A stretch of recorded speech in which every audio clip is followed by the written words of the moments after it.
এবং পদ্ধতিটা কি? ওনার কোনো কাণ্ড জ্ঞান আছে? 14 বছর ধরে মুখ্যমন্ত্রী আছেন। ইলেকটোরাল রোলের রেজিস্ট্রেশন অফিসার কে? District magistrate. ওনার কোনো কাণ্ড জ্ঞান আছে? 16 লক্ষ ডুপ্লিকেট ভোট আমরা বের করে দিয়েছি, ডিলিট করাবো বিধানসভা ভোটের আগে।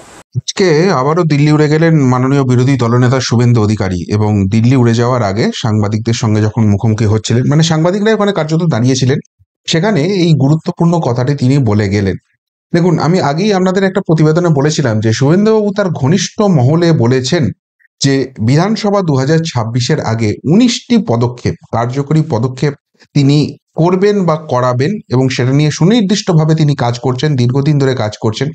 এবং তার কিছু কিছু আমি জানি, সবটা আমিও জানি না, যে কটা আমি জানি যদি শুভেন্দুবাবু তার সেগুলো করতে পারেন, সত্যিই 26-এর ফলাফল অন্যরকম হবে। বিজেপি জিতবে কিনা আমি জানি না, কিন্তু লড়াইটা যে অত্যন্ত কঠিন হবে সেই কথাটা কিন্তু নিশ্চিত। এবং তার মধ্যে একটা অন্যতম গুরুত্বপূর্ণ কথা হলো যে এই 16 লক্ষ ভুয়ো ভোটার যে আছে সেটাকে বাদ দেওয়াবেন 2026-এর ইলেকশনের আগে। দেখুন, ভুয়ো ভোটার যে বিরোধীরা ঢুকিয়ে দেয় এবং যারা ক্ষমতায় থাকে সেই বিরোধীরা বিশেষ করে ঢুকিয়ে দেয় এবং তাতে পুরো ডেমোগ্রাফিটা চেঞ্জ করে দেয়, ফলাফলটা চেঞ্জ করে দেয়, এটা আমরা দেখেছি। এবং দিল্লিতে এই কারেকশন শুরু হয়েছে। সেখানে প্রতি বিধানসভা থেকেই 5,000 7,000 করে যে ভুয়ো ভোটার আছে সেগুলো বেরিয়েছে, এবং তাতে কিন্তু 3 দশক পর দিল্লিতে বিজেপি ক্ষমতায় এসেছে।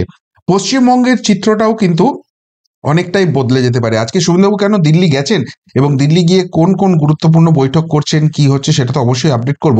কিন্তু তার আগে আমার মনে হয়েছে যে অত্যন্ত গুরুত্বপূর্ণ এই 16 লাখ ভোটের হিসেবটা। দেখুন, 2024-এর লোকসভা নির্বাচনটা যদি আমরা ভালো করে খেয়াল করি, তাহলে আসনের দিক থেকে তৃণমূল কংগ্রেস অনেক এগিয়ে আছে।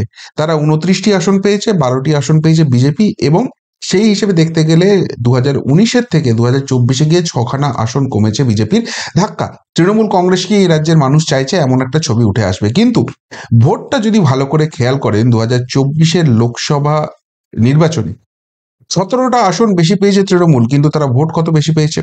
তৃণমূলের প্রাপ্ত ভোট 2,75,00,000 সামথিং। আমি ওই সামথিংটাকে বাদ দিচ্ছি, বিজেপিরও বাদ দিচ্ছে, তৃণমূলেরও বাদ দিচ্ছি। মোটামোটা যদি হিসাব করেন তাহলে তৃণমূল পেয়েছে 2,75,00,000 আর বিজেপি সেখানে পেয়েছে 2,33,00,000। অর্থাৎ দুটো দলের মধ্যে ব্যবধান হচ্ছে 42 লক্ষ ভোটের। এবার যদি এই 16 লক্ষ ভুয়ো ভোটার, যেটা শুভেন্দুবাবু দাবি করছেন তিনি ধরেছেন এবং অলরেডি নির্বাচন কমিশনের সমস্ত তথ্য প্রমাণ দিয়েছেন এবং এগুলোকে তিনি বাদ দিয়ে ছাড়বেন, যদি সেই জায়গাটা দাঁড়ায়, তাহলে সেই ব্যবধানটাই কমে এসে দাঁড়াবে 26 লক্ষ ভোটে। এবার এই যে 16 লক্ষ ভোটটা কমলো, এটা কোথায় গিয়ে ইম্প্যাক্ট করবে একবার ভালো করে ভেবে দেখুন। পশ্চিমবঙ্গে এই মুহূর্তে যা ডেমোগ্রাফি তৈরি হয়ে আছে, তাতে 294টা বিধানসভার মধ্যে 85টা বিধানসভা রয়েছে যেগুলো সংখ্যালঘু অধ্যুষিত, অর্থাৎ সংখ্যালঘুরাই সংখ্যাগুরু। সেই সমস্ত বিধানসভাতে তৃণমূল কংগ্রেস খুব কম করে হলে 55% ভোট পায়, কোথাও কোথাও 60, 65, 70% ভোট পায়। এখন যেখানে এত বিশাল পরিমাণ ভোট পাচ্ছে এবং তাদের মূল প্রতিপক্ষ হচ্ছে বিজেপি, সেই সব বিধানসভাতে দেখা যাবে বিজেপি 12 থেকে 15, ম্যাক্সিমাম 18% ভোট পায়। তাহলে খুব আরামসেই, মানে 50%-এর উপরে ভোট পেলেই তো ড্যাংডিঙিয়ে জিতবে। সেই সব জায়গায় ভুয়ো ভোটার করার কিন্তু কোনো দরকার নেই। তাহলে ভুয়ো ভোটারটা কোথায় দরকার আছে? যেখানে সিটগুলো মার্জিনাল হবে, অর্থাৎ খুব অল্প ব্যবধান। গণতন্ত্রে এক ভোটে জেতাটাও তো জেতা। যেখানে খুব অল্প ব্যবধান হবে সেখানেই কিন্তু এই ধরনের ভুয়ো ভোটারের কারসাজিটা বেশি করে চোখে পড়ে। এবং যদি সেই হিসেবে দেখা যায় 85টা ওই যে বিধানসভা রয়েছে যেখানে সংখ্যালঘুরাই তৃণমূলকে জিতিয়ে দেবে, সেখানে কোনো রকম কোনো কারচুপির ব্যাপার থাকবে না, থাকলেও খুব অল্প স্বল্প, আমি সেটাকে ইগনোর করছি। তার মানে 209টা যে বিধানসভা আছে সেখানেই হচ্ছে মেন খেলাটা। এখন এই 209টা বিধানসভাতে এই 16 লক্ষ ভোটার যদি সত্যিই বাদ যায়, তাহলে অন অ্যান অ্যাভারেজ প্রত্যেকটা বিধানসভা থেকে 7,500 ভোট, 7,500-ও কিছুটা বেশি, আমি রাউন্ড ফিগার ধরছি, 7,500 ভোট কিন্তু বাদ যাবে। এবার এই 7,500 ভোটটাই তো ডিসাইসিভ ফ্যাক্টর হয়ে যায়। কেননা 2024-এর লোকসভা নির্বাচন যদি বিধানসভা ওয়াইজ আপনারা অ্যানালিসিস করেন, তাহলে দেখবেন অন্তত 50-50-এরও বেশি আসন রয়েছে যেখানে জয় পরাজয়ের যে ব্যবধানটা সেটা 5,000 বা তার কম ভোট। অর্থাৎ যদি এই 5,000 ভোটটাকে আমি মার্জিন ধরি, 7,500 সেখান থেকে যদি ভুয়ো ভোটার বাদ যায়, তাহলে সেই ফলাফলটা কোন দিকে যাবে নতুন করে বোঝাবার কিছু নেই। এখন 12টা আসন পেয়ে আছে বিজেপি, 7-12 84 বিধানসভা হয়, সবগুলো লিড পায়নি, আমি রাফলি 70টা আসন ধরছি, 70টা 75টা আসন বিজেপি লিড করছে। এবং যেগুলো 29টা লোকসভা পেয়েছে তৃণমূল কংগ্রেস, তার মধ্যেও বিজেপি বেশ কিছু আসনে লিড করছে। তো সব মিলিয়ে সেই সংখ্যাটা আমি ধরছি 80। আর 50টা মতো বিধানসভা আছে যেখানে 5,000-এর কম মার্জিন হয়েছে, যেখান থেকে 7,500 ভোট বাদ যেতে পারে, ভুয়ো ভোটার বাদ যেতে পারে। তাহলে সেইগুলো, তার মধ্যে 50টার মধ্যে যদি 40টায় কি 30টায় বিজেপির দিকে আসে, 110 থেকে 120 কিন্তু বিজেপি রিচ করতে পারে। এবং আমি একটা জিনিস বিশ্বাস করি, কোনো রকমে সংখ্যাটা যদি 125, 130-এ বিজেপি নিয়ে যেতে পারে, 6 মাসের মধ্যে এখানে সরকার করবে বিজেপি। কোন ফর্মুলা আপনাদের বোঝাবার দরকার নেই, আপনারা খুব ভালো করে বুঝছেন। সুতরাং শুভেন্দুবাবু যেটা দাবি করেছেন যে এই 16 লক্ষ ভুয়ো ভোটার তিনি বাদ দিয়ে ছাড়বেন, এটা কিন্তু ওই তার যে 19টা পয়েন্ট আছে তার মধ্যে অন্যতম একটা এজেন্ডা, এটা বহুদিন ধরেই জানি। এবং শুভেন্দুবাবু সেটা করানোর জন্য যেখানে যেখানে যা যা করার সুনির্দিষ্ট আইন মেনে তিনি কিন্তু করছেন। এবং সেইটা দেখেই কিন্তু যথারীতি হৃদকম্প শুরু হয়ে গেছে তৃণমূল শিবিরে। কালকে মুখ্যমন্ত্রী কিছু একটা এটা নিয়ে বলেছিলেন যে অনলাইন রেজিস্ট্রেশন করিয়ে বিহারের ভুয়ো ভোটার বাংলায় ঢুকিয়ে দেওয়া হচ্ছে। তো ভুয়ো ভোটার যদি ঢুকিয়ে দেওয়া হচ্ছে, হোক না, সেটা যদি বাদ দেওয়ানোর ব্যবস্থায় হোক না, সে বিজেপির ফরেই ভোট দিক, তৃণমূলের ফরেই ভোট দিক, কাকে দিচ্ছে আমার দেখার দরকার নেই। ভুয়ো ভোটার মানে ভুয়ো ভোটার, ভোটার তালিকা থেকে তার নাম বাদ যাওয়া উচিত। তার মানে মুখ্যমন্ত্রী নিজেই স্বীকার করে নিচ্ছেন যে পশ্চিমবঙ্গে যে তালিকা আছে সেখানে ভুয়ো ভোটার আছে। তাহলে সেই ভুয়ো ভোটারের তালিকা স্ক্রুটিনি করা উচিত এবং যারা ভুয়ো ভোটার তাদের বাদ দেওয়া উচিত, সেটা যে দলেরই হোক। তাহলে সেই কাজটা শুরু হবে এবং নির্বাচন কমিশন কিন্তু এটা শুরু করতে পারে। দিল্লিতে যেভাবে হয়েছে বাংলাতেও সেই জায়গাটায় হবে বলেই মনে করা হচ্ছে। সুতরাং এই যে পয়েন্টটা শুভেন্দুবাবু নিয়েছেন, ওই জল মেশানো ভোট যদি তিনি বার করতে পারেন, তাহলে কিন্তু অনেক খেলা হবে। এবার আপনারা বলবেন যে এই 16 লক্ষ যদি ভোটার বাদ যায়, বিজেপির তো ভোট বাদ যাবে। আপনাদের মনে হয় বিজেপি এই রাজ্যে ভোটে জল মেশায় বা মেশাতে পারে? এই যে 2,33,00,000 ভোট আছে, এটা সবটাই কিন্তু সলিড ভোট।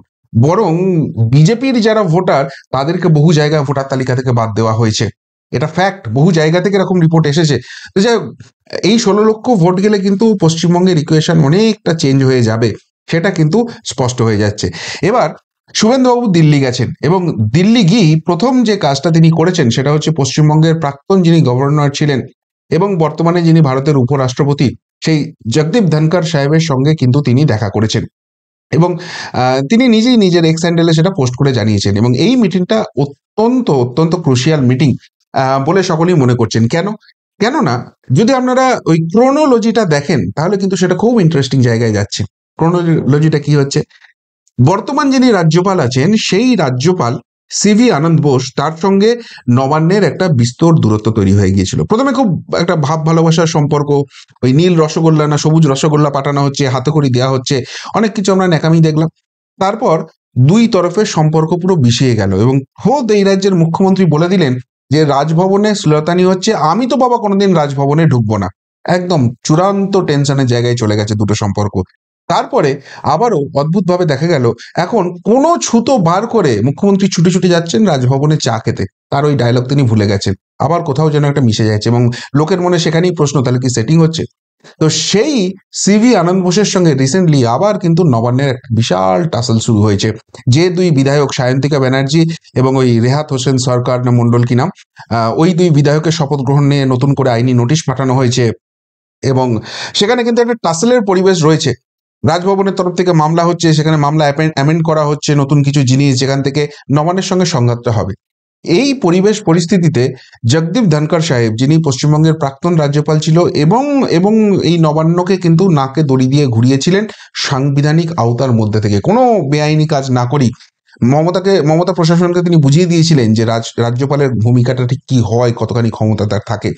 তো সুকান্ত মজুমদারের যে দিল্লির বাড়ি হয়, সেই বাড়ির গৃহপ্রবেশে এই জগদীপ ধনকর সাহেবের সঙ্গে সিভি আনন্দ বোসের দীর্ঘক্ষণ একটা বৈঠক হয়। তখন থেকে জল্পনার পারদটা চলছিল এবং তারপরই অদ্ভুতভাবে একটা জিনিস দেখা গেল যেটা নজিরবিহীন। সেটা হচ্ছে জগদীপ ধনকর সাহেব হঠাৎ করে পশ্চিমবঙ্গ বিধানসভাকে চিঠি লিখে তিনি জানালেন যে তিনি পশ্চিমবঙ্গে বিধানসভায় এসে বক্তৃতা দিতে চান এবং সেটা রাজ্য সরকার যেটা লিখিত আকারে দেবে সেটাই তিনি বক্তৃতা দেবেন, নিজে থেকে কিছু নয়, কিন্তু তিনি দিতে চান। এবার এটা নিয়ে জল্পনা হচ্ছে যে প্রথমত তো উপরাষ্ট্রপতি কোনো বিধানসভায় এসে বক্তৃতা দিচ্ছেন, এর নজির সেরকম নেই।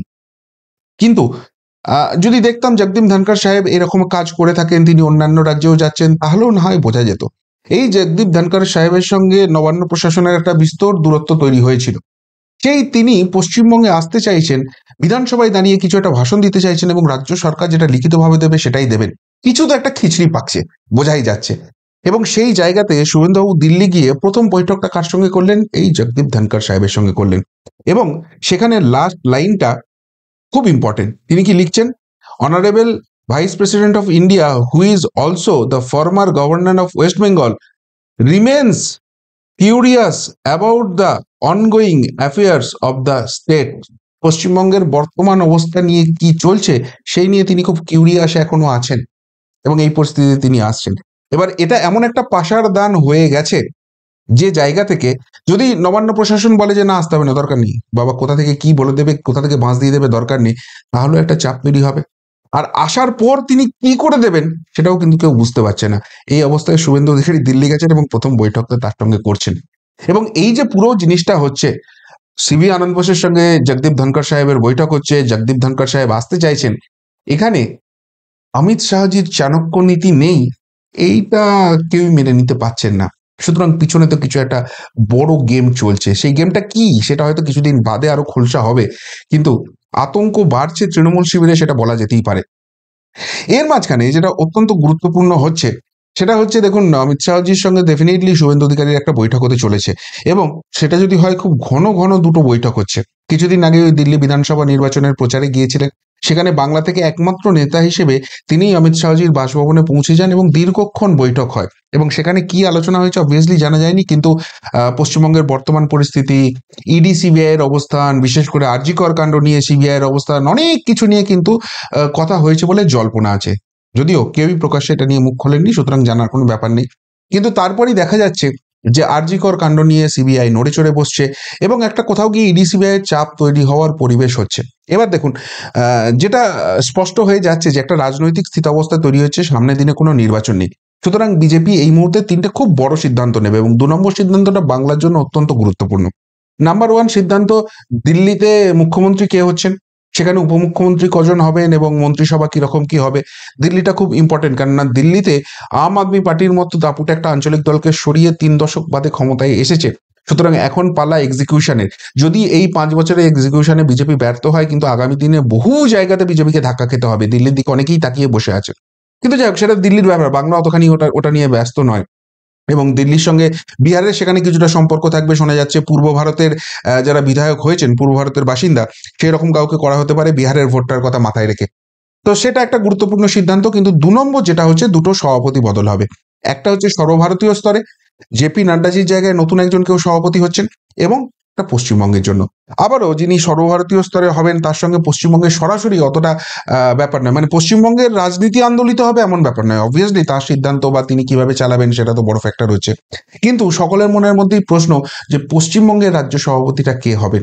এবং যারা এই রাজ্যে পরিবর্তন চান, প্রকৃত পরিবর্তন চান, তারা একটা কথাই বলছেন যে শুভেন্দু অধিকারী গত 4টি বছরে যেভাবে মমতা বন্দ্যোপাধ্যায়, তার দল, নবান্ন প্রশাসনকে নাকে দড়ি দিয়ে ঘুরিয়ে রেখে দিয়েছেন, প্রতি মুহূর্তে চাপে রাখছেন, তিনি নিজের জায়গাটা কিন্তু প্রতিষ্ঠিত করে ফেলেছেন। এই জায়গায় রাজ্য সভাপতির দায়িত্ব শুভেন্দু অধিকারীর হাতে তুলে দেওয়া উচিত।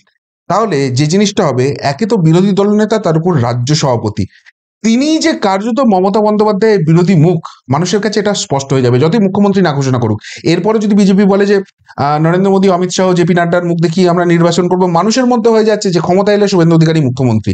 তাহলে যে ফ্লোটিং ভোটারটা আছে, যাদের মধ্যে কনফিউশন আছে যে ঠিক আছে বাবা, মমতাকে তো হারাবো, কিন্তু মমতাকে হারিয়ে তোমাদের মুখ্যমন্ত্রী কি হবে, তাদের কাছে ছবিটা কিন্তু স্পষ্ট হয়ে যাবে। আর পশ্চিমবঙ্গে যদি মুখ্যমন্ত্রীর বদলা একটা কোনো মুখ না কেউ বিরোধীরা তুলতে পারে, সেই জায়গা থেকে মানুষ কিন্তু ভোট দেয় না, এটা পশ্চিমবঙ্গ বারবার দেখিয়েছে। সুতরাং সেটা খুব গুরুত্বপূর্ণ। এবং 2 নম্বর যে জায়গাটা অত্যন্ত গুরুত্বপূর্ণ, সেটা হচ্ছে পশ্চিমবঙ্গে বিজেপির ভালো করার চান্স আছে, কিন্তু ভালোটা করতে পারছে না। তার একটা প্রধান কারণ হচ্ছে তাদের সাংগঠনিক ব্যর্থতা। সংগঠনটা আলু ভাতে হয়ে আছে, কাছের লোকেরা বসে আছে যারা কোনো কাজের লোক নয়। ফলে বহু মানুষ চান বিজেপিকে ভোট দিতে, বিজেপিটা করতে, তারা সুযোগ পাচ্ছেন না, তারা ছটফট করছেন। এই জায়গায় সংগঠনটাকে সত্যিকারের কাজের লোক বসানোটা অত্যন্ত দরকার। আর সেটা যে শুভেন্দু অধিকারী খুব ভালো করে পারেন, সেটা তার নিজের জেলাতে বারবার বারবার তিনি এস্টাবলিশ করে দিয়েছেন। এই লোকসভা নির্বাচন, পশ্চিমবঙ্গের 42টা আসনের মধ্যে যে দুটো আসন তৃণমূল একদম মরিয়া হয়ে জিততে চাইছিল, সেটা হচ্ছে কাঁথি আর তমলুক। সাম দাম দণ্ডভেদ সমস্ত কিছু লাগিয়ে দিয়েছিল, কিন্তু শুভেন্দু অধিকারীকে হারাতে পারেনি। দুটো লোকসভায় তিনি বার করেছেন, শুধু দুটো লোকসভায় বার করেননি। পূর্ব মেদিনীপুর, যেটা শুভেন্দু অধিকারীর গড়, সেখানে 16টার মধ্যে 15টা বিধানসভায় বিজেপি লিড করিয়েছেন। এমনকি তার নিজের বিধানসভা কেন্দ্র নন্দীগ্রাম, মাথায় রাখতে হবে সংখ্যালঘু অধ্যুষিত, যেটা মুখ্যমন্ত্রীর প্রেস্টিজ ফাইট ছিল, শুভেন্দু অধিকারীর কাছে 1956 ভোটে হেরেছেন, এবং সেই জায়গায় একটা মামলা করে দিয়ে বারবার বলেন হয়তো লোডশেডিং এ জিতেছে নেতা, এই বলে কিন্তু সেই মামলাটাকে এগিয়ে নিয়ে যেতে পারে না। ফলে শুভেন্দু অধিকারীর কাছে সেটাও প্রেস্টিজ ফাইট ছিল। একে তো নিজের বিধানসভা, তার উপর যদি নন্দীগ্রামে লোকসভায় লিড না আসতো বলতো ওই তো যেটা মমতা বন্দ্যোপাধ্যায় বলছে সেটাই ঠিক, শুভেন্দু অধিকারী কারচুপি করে জিতেছে। সেখানে 2021-এ 1956 লিড ছিল, সেটাকে বাড়িয়ে 8,500 করিয়েছেন। একটা লোকের সাংগঠনিক ক্ষমতা দক্ষতা না থাকলে এই জায়গাটা পারে না। ফলে বাংলার সভাপতি কে হবেন সেই নিয়ে ডেফিনেটলি তো বৈঠক হবেই, এবং সেখান থেকে কোনো রকম কিছু আসে কিনা বা সেই আপডেটটা দেওয়ার জন্যই তাকে ডেকে পাঠানো হয়েছে কিনা সেটা নিয়ে কিন্তু জল্পনা চলছে। ফলে এবারে শুভেন্দুবাবুর দিল্লি সফর অত্যন্ত গুরুত্বপূর্ণ, এবং এই সফরের পরেই কিন্তু বিজেপির তরফে বড় কোনো সিদ্ধান্ত, বড় কোনো ঘোষণা হতে পারে, এবং সেইটা কিন্তু 2026-এর পশ্চিমবঙ্গের যে বিধানসভা নির্বাচন হবে তার রিং টোনটা সেট করে দিতে পারে। কেননা বহু মানুষ অপেক্ষা করে আছে যে কেন্দ্রীয় বিজেপি এই বাংলায় সিরিয়াসলি লড়তে চাইছে কিনা সেই দিকে তাকিয়ে। যদি থাকে বিজেপিকে সমর্থন করবে, এই রাজ্যে পরিবর্তন করার জন্য তারাও অল আউট ঝাঁপাবে। কিন্তু যদি তারা দেখে যে না এখনো সেই শ্লথ গতি, যখন হবে হবে দেখা যাবে, এই মানসিকতা, তাদের অনেকেই কিন্তু অন্যরকম ভাবনা চিন্তা করবে, এবং তার ফলে বিধানসভা নির্বাচন বহু দেরি আছে, কিন্তু তার বহু আগেই বিজেপি খাতায় কলমে হেরে যাবে, এবং 2026-এ যদি বিজেপি একবার পশ্চিমবঙ্গে হারে, পশ্চিমবঙ্গের রাজনীতি থেকে বিজেপি কার্যত মুছে যাবে। ফলে শুভেন্দুবাবুর এই দিল্লি সফর অত্যন্ত গুরুত্বপূর্ণ, এবং রাজনৈতিক যারা পর্যবেক্ষক তারা তো বটেই, বিভিন্ন রাজনৈতিক দলের নেতাকর্মীরাও কিন্তু এই সফরের দিকে অত্যন্ত গুরুত্ব নিয়ে তাকিয়ে আছে। আর শুভেন্দুবাবু যে বেড়াতে যাননি, সেটা যেভাবে জগদীপ ধনখড়ের সঙ্গে বৈঠক করছেন এবং পুরো ব্যাপারটা নিয়ে ঘুরছেন, সেটা নিশ্চিত হয়ে যাচ্ছে। কি মনে হয় এই সফরের পর বড় কিছু ধামাকা আসতে চলেছে বিজেপির তরফে, যেটা বাংলার রাজনীতির মোড় ঘুরিয়ে দেবে?